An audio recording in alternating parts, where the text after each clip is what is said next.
क्या है? दिक्कत है ईवीएम। ईवीएम पर सुप्रीम कोर्ट सुनने को तैयार नहीं। आज भी जिससे मैं आपसे बात कर रहा हूं, 3 पिटीशन सुप्रीम कोर्ट में पड़े गए ईवीएम के सिलसिले में। ये जब चुनाव चल रहे थे उसी दौरान डाली गई थी, लेकिन 2 पिटीशन पड़ी हुई है, तीसरी डरने वाली है। किसी पर कोई सुनवाई नहीं, किसी भी तरह की कोई सुनवाई किसी पिटीशन पर सुप्रीम कोर्ट नहीं कर रही। और ये उस समय है जिस समय सुप्रीम कोर्ट अपने आप ये कह चुकी है 8 अक्टूबर 2013 के जजमेंट में पैरा नंबर 27 में कि ईवीएम से free, fair and transparent election संभव नहीं। आपने देखा होगा इतना बड़ा दुर्भाग्य कि जब कोर्ट ये कह रही है कि इस मशीन से, ये जो मशीन है, इससे free, fair and transparent election संभव नहीं है, तो सबसे बढ़िया फैसला क्या था? इस मशीन को हटाओ। यही तो था। सुप्रीम कोर्ट ने वो मशीन नहीं हटाई, उसके साथ में दूसरी मशीन जोड़ दी, ये और मशीन जोड़ दी। है ना मजा? भाई जो चीज खराब है उसको हटा के बाहर करो ना। जो खराब है उसे आप लगातार लगाए हुए दूसरी मशीन जोड़ दी, ये कहां से सही हुई? और दूसरी मशीन भी जोड़ दी आपने, तो उस मशीन में जो पर्ची निकलती है उनकी गिनती नहीं कर रहे हो आप, और वो पर्ची उसी मशीन में रह जाती है, तो वोट कहां पड़ रही है? वोट तो तभी पड़ेगी ना कि वो जो पर्ची है वो पर्ची मेरे हाथ में आए और उस पर्ची को मैं डिब्बे में डालूं और डिब्बे में से वो वोट काउंट की जाए, तभी तो काउंटिंग होगी। बैलेट पेपर की काउंटिंग कहां से होगी? लेकिन नहीं हो रहा, और सुप्रीम कोर्ट सुनने को तैयार। तो कुछ चीजें आप मान लीजिए, बहुत जरूरी है इनको मानना। इस देश में अदालतें नहीं है। जब तक आप ये नहीं मानोगे ना, तब तक आप अदालतों पर कहीं ना कहीं भरोसा करते रहोगे, अदालतों के जाल में फंसे रहोगे, और अदालतों से आपको कुछ मिलना नहीं। सुप्रीम कोर्ट के बहुत रिटायर्ड, बहुत ही काबिल जज होते थे। मेरे पिताजी क्योंकि जज रहे तो मेरा उनसे जाना आना था बहुत करीबी, बहुत महत्वपूर्ण जज। जब चर्चा होती थी तो उन्होंने बार बार ये बात कही, अदालत जाने की जरूरत नहीं, जितना भी हो सके अपने मसलों को पॉलिटिकल एंड पर ही उनको हल करने की कोशिश करो। सुप्रीम कोर्ट का वो जज जिसने 8,500 छोटे बड़े ऑर्डर्स, जजमेंट्स दिए हों, जिसके 2,500 जजमेंट पब्लिश हों, जो बहुत विद्वान, अगर वो ये बात कहे तो आप इस चीज की मतलब गंभीरता को समझिए अदालतों का क्या। और ये बात मुझे उन्होंने आपसे 15 साल पहले कही, आप समझ सकते हैं इसलिए। तो आप कुछ भी करने से पहले अपने आप को इस बात पर मजबूत कीजिए, मानिए इस देश में अदालतें नहीं हैं, मर चुकी हैं। कोई अदालत इस देश के लोगों के लिए काम करने के लिए नहीं बैठी, इंसाफ के लिए नहीं बैठी, लोगों की जिनकी जरूरत है उनके लिए काम करने के लिए नहीं बैठी है। जब तक हम ये नहीं मानेंगे, जब तक हम उनके जाल में फंसते रहेंगे। दूसरा, इस देश का मीडिया खत्म हो चुका है, 3 लोगों के हाथ में है, अंबानी के और जी न्यूज वाले के, और अब जो बचा कुचा है उसे अडानी खरीदने जा रहा है। दोनों सरकार के लोग हैं, दोनों तीनों लोग, और सारा मीडिया उनके कब्जे में है, और वो पत्रकार नहीं है, वो व्यापारी है, तो मुनाफे के लिए काम करते हैं, मीडिया नहीं। सो मीडिया खत्म रही। जो लोकतंत्र है और उसमें आपके प्रतिनिधि हैं, वो सारे के सारे प्रतिनिधि जिस पार्टी में है उस पार्टी के गुलाम हैं, उस पार्टी के बंधुआ मजदूर हैं, वो आपके लिए काम करने वाले नहीं हैं। नहीं तो आपको हमें यहां मीटिंग करने की जरूरत नहीं होती, वो पार्लियामेंट में, असेंबली में खड़े होते और वही सरकार को ठीक कर देते। ये हमें समझने की जरूरत है। कोई नेता आए, एमएलए एमपी आ जाए और मंत्री आ जाए तो अलग अलग हम लोग ऐसे भागते कि पता नहीं कौन ईश्वर का अवतार आ गया। अरे वो कुछ नहीं है, वो सब आपको मूर्ख बनाने वाले और आपकी मेहनत पर पलने वाले लोग हैं, बस और कुछ नहीं। तो इस देश का जिसे आप कहेंगे कि एग्जीक्यूटिव सरकार खत्म और संसद का क्या हाल है आप जानते हैं, विधानसभा का क्या हाल है। यानी 4 स्तंभ होते हैं, वो चारों स्तंभ खत्म है।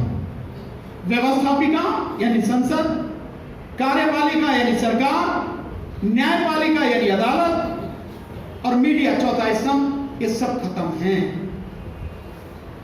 तो इनको, इस सच्चाई को जान के हमें आगे बढ़ना है, तभी हम आगे बढ़ेंगे। इसलिए जो काम हम करेंगे, कानूनी रूप से हमारे साथी राजकुमार जी आरटीआई के माध्यम से उन्हें घेर रहे हैं, और भी कुछ चीजें हम लोग मिलकर लीगल तौर पर न केवल सुप्रीम कोर्ट को मजबूर करेंगे बल्कि इलेक्शन कमीशन को बिल्कुल घुटनों पर लाकर छोड़ेंगे। एक तो कानूनी पहलू,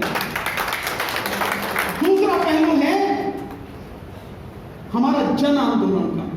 ये जो मीटिंग है ये जन आंदोलन के लिए आंदोलन है। ये आंदोलन में उन लोगों को भाग लेने की जरूरत नहीं है जिन्हें लड़ने और मरने से डर लगता, जो लोग एफआईआर मुकदमेबाजी से घबराते हो, जेल जाने से घबराते हो।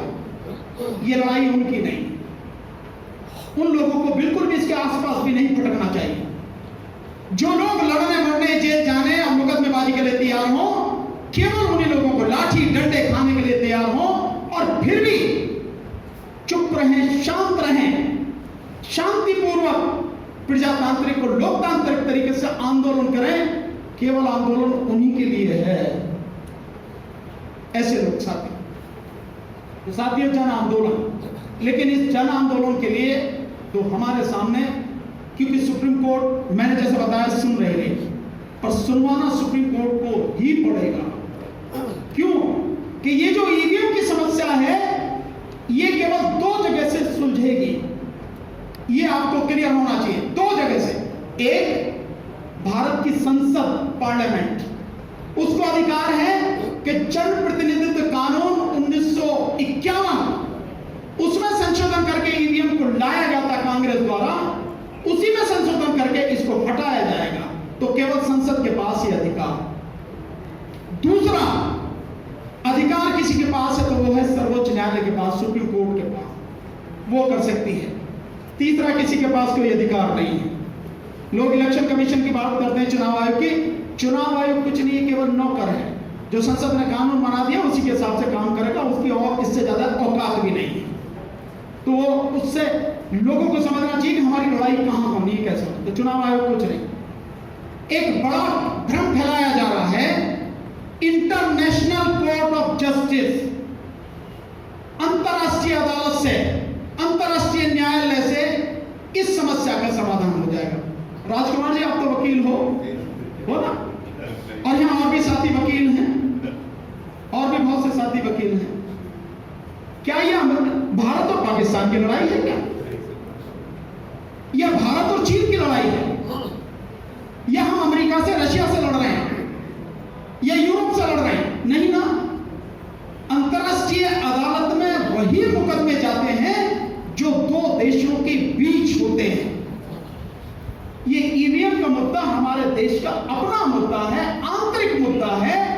इसका किसी भी अंतरराष्ट्रीय अदालत से कोई लेना देना नहीं है। मैं बार बार समझाता हूं, लोग मानते नहीं हैं क्योंकि बड़े बड़े बुद्धिमान लोग हैं। ये बड़ी अजीब स्थिति है, फिर भी मैं आपको बता रहा हूं, समझा रहा हूं। ये हमारा आंतरिक मसला है। तो इस आंतरिक मसले को हम ही को हल करना है, कोई दूसरा नहीं करेगा।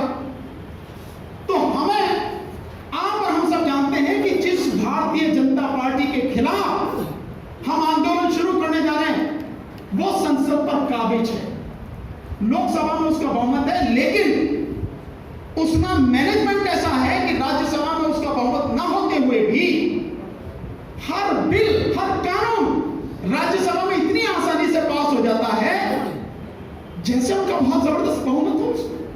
इसका मतलब यह है कि जो आपके तथाकथित पार्टियों के एमपी हैं वो बिके हुए हैं, डरे हुए हैं, तभी पास होता है। तो कौन खत्म करेगा इसको? तो बीजेपी तो खत्म करने से नहीं रही। और वैसे भी एक कहानी सुनाता हूं, पुरानी कहानी है, सुनते रहते हैं कि कहीं एक बड़ा राक्षस था, बड़ा अत्याचार करता था, उससे कैसा लड़ा जाए, कैसे उसको खत्म किया जाए, समझ में नहीं आता। तो किसी ने बताया कि इसकी जान उस तोते में है, तोता पकड़ में आ गया, बस ये पकड़ में आ जाएगा। अब खोजा जाए कि तोता कहां है, तो तोता उन्होंने ढूंढ निकाला और तोता पकड़ के उसकी गर्दन मरोड़ दी, राक्षस खत्म। ये बीजेपी जो है ना, ये जो है इसका तोता क्या है? ईवीएम। ये ईवीएम जिस दिन खत्म हो गई, बीजेपी खत्म, पूरी तरह से खत्म है। इस ईवीएम को कौन हटाएगा? या तो केंद्र मतलब देश की पार्लियामेंट या सुप्रीम कोर्ट। पार्लियामेंट हटाएगी नहीं, क्योंकि उसके लिए तो जिंदगी मौत का सवाल है। तो फिर कौन हटाएगा? वो हटाएगी देश की अदालत। और देश की अदालत सुनती नहीं, कहने के बाद भी नहीं सुनती। वो अदालत सुने, वो अदालत इस मुकदमे को सुनने और इस पर फैसला देने के लिए मजबूर हो, उसके लिए आंदोलन, और साथ में इस देश की जनता ईवीएम के विरोध में है, ये सबूत चाहिए।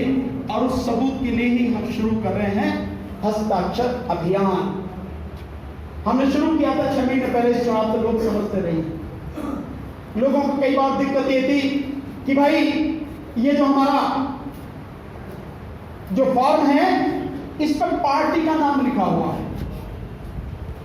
अबे यार, पार्टी का नाम लिखा हुआ तो जब हमारी पार्टी शुरू कर रही है तो हम अपना नाम तो लिखेंगे भाई। और तुम इस पर साइन करने से पार्टी के मेंबर थोड़ी बनने हो, पर फिर भी तुम्हें लगता है तो तुम अपना फार्म छुपा लो, उस पर कर देना दस्तखत। नहीं किया, नहीं, लोगों ने जो है किसी भी तरह का काम किया, बहुत कोशिश करी। तो हमने क्या काम करा? हमने पार्टी का नाम ही हटा दिया। ये दूसरा। तो हमने पार्टी का नाम हटा दिया। भाई किसी को आपत्ति नहीं होनी चाहिए, दिक्कत नहीं होनी चाहिए, सबका साथ है, सबका विकास और सबका विश्वास। तो विकास तो बात की बात है, लेकिन विश्वास तो चाहिए। तो हमने पार्टी का नाम हटा दिया। हमने एक फॉर्मेट बनाया है। हम ये टारगेट लेके चल रहे हैं कि इन 2 महीनों में जिसकी बात हम कर रहे हैं, हम 2-3 काम करेंगे। एक, ये जो ईवीएम के विरोध में हस्ताक्षर अभियान वाला फॉर्म है, ये फॉर्म, इसमें हमने कहीं कोई पार्टी का नाम नहीं रखा। आगे पीछे 25 लोगों के साइन होने हैं। तो सबसे पहले हम इस पर साइन कराएंगे। और देश में 90 करोड़ मतदाता हैं, तो 50 करोड़ मतदाताओं के साइन कराने का टारगेट 2 महीने में हम लोगों को अचीव कराना है, ताकि उस सुप्रीम कोर्ट को यह कह सकें कि कानूनी रूप से ही नहीं, अगर तुम्हें कानून समझ में नहीं आता तो इस देश की आधी से अधिक आबादी जो वोटर है वो नहीं चाहता कि इस देश में ईवीएम से चुनाव हो। और अभी तक मरा नहीं है, जिंदा है प्रजातंत्र। और प्रजातंत्र कहता है जो बहुमत का फैसला होगा वही माना जाएगा, इसलिए सिग्नेचर चाहिए। दूसरा, बीजेपी ने धांधली करी, उत्तर प्रदेश में बड़े पैमाने पर नाम काटे।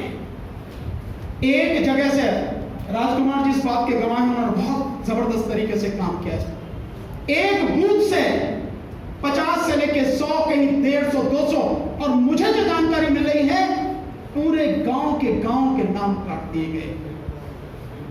700 लोगों की जो अलीगढ़ में इजलास है, उस इजलास में उसी दिन, जिस दिन पहले वो उसकी फेस की वोटिंग हुई 10 तारीख को, एनडीटीवी ने दिखाया था करीब 700 लोगों के बाद वोट काट दिए गए। कौन है जिनके वोट काटे गए हैं?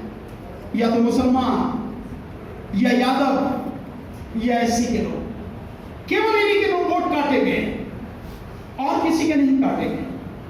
तो देखिए काम कैसे किया, इनके वोट काटे गए और जो उनके अपने हैं फर्जी वोट वो बढ़ाए गए और इसके अलावा पैसे देकर निशान लगवा दिए उंगलियों पर, बूथ तक जाने नहीं दिया गया ताकि वोट ना पड़े और फिर ईवीएम में गड़बड़ी और फिर प्रशासनिक गुंडागर्दी। इस लेवल पर बीजेपी ने काम किया। तो हमने एक प्लेटफॉर्म है क्योंकि हम कह रहे हैं, लेकिन सबूत क्या है? सबूत तो होना चाहिए। ये परफॉर्मा भी हम आप साथियों को देंगे जिसमें लिखा है जिनकी वोट काटी गई है उनका हमारे पास ये बताएं क्या क्या, जिले का नाम किस जिले का है, लोकसभा क्षेत्र क्या है, विधानसभा क्षेत्र क्या है, बूथ संख्या क्या है, भाग संख्या जैसे बोलते हैं, बूथ संख्या क्या है जहां की वोट काटी गई, और पोलिंग स्टेशन का नाम क्या है, और उसके बाद मतदाता का नाम, उसकी जाति और धर्म, इसी से तो पता लगे कि किसके काटे गए हैं, जाति और धर्म से, और उसके बाद उसके पिता या पति का नाम और पता, और फिर उसका वोटर आईडी कार्ड होगा। अगर इलेक्शन कमीशन ने किसी को वोटर आई कार्ड दिया है, इसका मतलब वो वोटर है ना, फिर उसकी वोट कैसे कटेगी? इसलिए वोटर आई कार्ड नंबर और उसका मोबाइल नंबर और फिर उसके आगे हस्ताक्षर, अंगूठा निशान, जो भी दोनों में से हो, क्योंकि कल वो व्यक्ति मुकर ना जाए, ये ना कहे कि मैंने तो नहीं कहा, आप ही ना धर लिया था, अपने आप साइन करो इस पर। ये दो काम हमें करने हैं, हस्ताक्षर अभियान और ये इंफॉर्मेशन जिनकी वोट काटी गई है। बहुत ईमानदारी से बताना, किसी पर दबाव नहीं है, दबाव से कुछ होता भी नहीं है। हम जितने लोग यहां बैठे हैं, क्या हम सारे के सारे लोग इस बात के लिए तैयार हैं कि हम खुद और अपनी टीम के साथ लोगों को हम कन्विंस करेंगे, उनको सहमत करेंगे और ये दोनों फॉर्म हम भरवाकर देंगे? सहमत है क्या? हाथ उठाकर बताइए साथियों। तो मैं ये मानूं कि जितने लोग हैं ये इस काम को अंजाम देने में पूरी ताकत लगाएंगे। बहुत बहुत शुक्रिया। ये दो काम